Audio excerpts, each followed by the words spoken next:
although things were a lot brighter yesterday and promising to be this upcoming weekend, we still have the potential for some more of those dreary winter days before spring officially arrives. And in fact, we shared this information with you a little bit earlier. National Weather Service said that January here in Kalamazoo, we had 80 to 100% cloud cover on 25 of the 31 days in the month of January. So a cloudy, dreary month is in the rearview mirror. And with the potential, no matter what the groundhog said earlier this morning, of perhaps a few more of these days ahead, does have an impact on those people who live with seasonal affective disorder. You may have heard a little bit about this, may have experienced it as well. Dr. Mark St. Martin is Associate Professor of Counselor Education and Counseling Psychology at Western Michigan University. He is a licensed psychologist and professional counselor. He's going to talk with us for a few moments here on WKZO about SAD, or Seasonal Affective Disorder. Dr. St. Martin, good to have you with us. Good morning. Good morning. Glad to be here. Thanks, Ken. Thanks so much for your time this morning. So define for us what seasonal affective disorder actually is. Yeah, it's a type of depression, and it's more than just the winter blues. You know, a lot of individuals will say, feeling a little bit down and stuff like that during the winter, and that's often associated with, change in our daily patterns, maybe not getting outside, not being as active. Seasonal affective disorder is a bit more significant than that. It comes with changes in sleep, usually sleeping too much, loss of interest, feelings of worthlessness and guilt, can have difficulty thinking, concentrating, making decisions, feeling down and depressed, loss of appetite.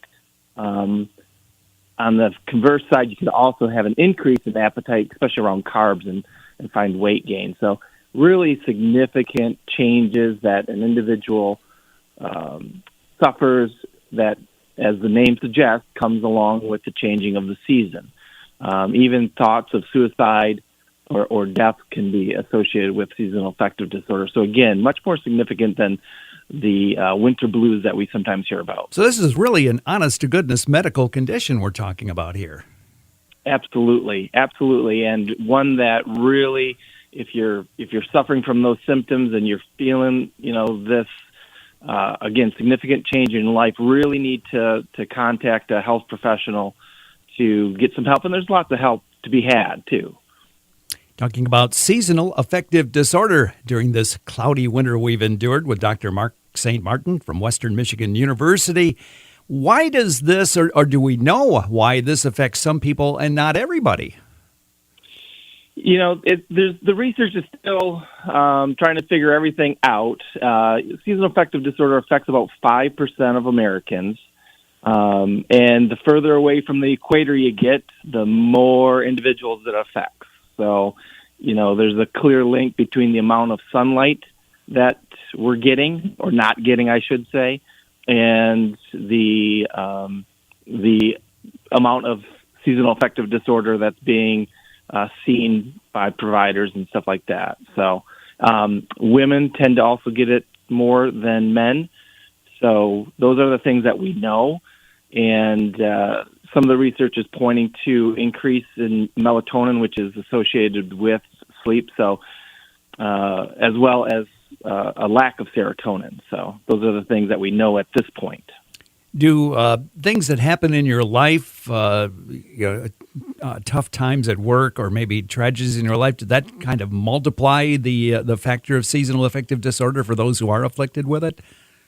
Yeah, absolutely. So if you already are suffering from another mental health issue, can be ADHD, anxiety, things like that, as well as what you just mentioned,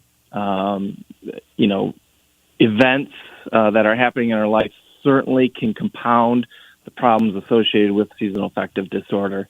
Again, it is a type of depression, so as things go in a negative way in your life, that's going to have even more impact on how severe that that disorder is feeling for you. Well, let's talk a little bit about treating this. It's probably more than just sitting under a light for a couple of hours or something like that. How do you deal with this? How do you treat it? Can it be treated? Yes. So there's three main ways that it is treated, and actually the light therapy is one that is part of the treatment plan. So individuals do sit under a full spectrum light with a light that's at least 10,000 lux for 20 to 40 minutes in the mornings. And that actually has been shown to reduce symptoms within a week or two. And then we also recommend combining that obviously with talk therapy, specifically cognitive behavioral therapy. Medications have also been shown to be very useful. Medications do take a bit to have symptom relief, but they are, part of the recommended treatment plan. And then there's some new research that is looking at vitamin D supplements, because obviously seasonal affective disorder, as I mentioned, is related to the amount of sunlight we get. And so there's mixed reviews on the vitamin D supplements at this point, but that is potentially another piece to the puzzle or piece to the treatment plan. Well, that's very interesting. But can it cure? Can people be cured of this? It's not, we wouldn't say cured. Mm-hmm. So it basically would be in remission. Okay. And so once an individual is successfully navigating the various treatments provided by their mental health provider or primary physician, they should feel relief, but it's something that we would expect to come back the next season. And that's how it's partly diagnosed, is that it becomes a pattern for the individual. It's every season. So it's not just a one winter I felt depressed. It's, every winter I'm feeling this type of depression. And so if that's the case, we'd want to, encourage the individual to start early before those symptoms become,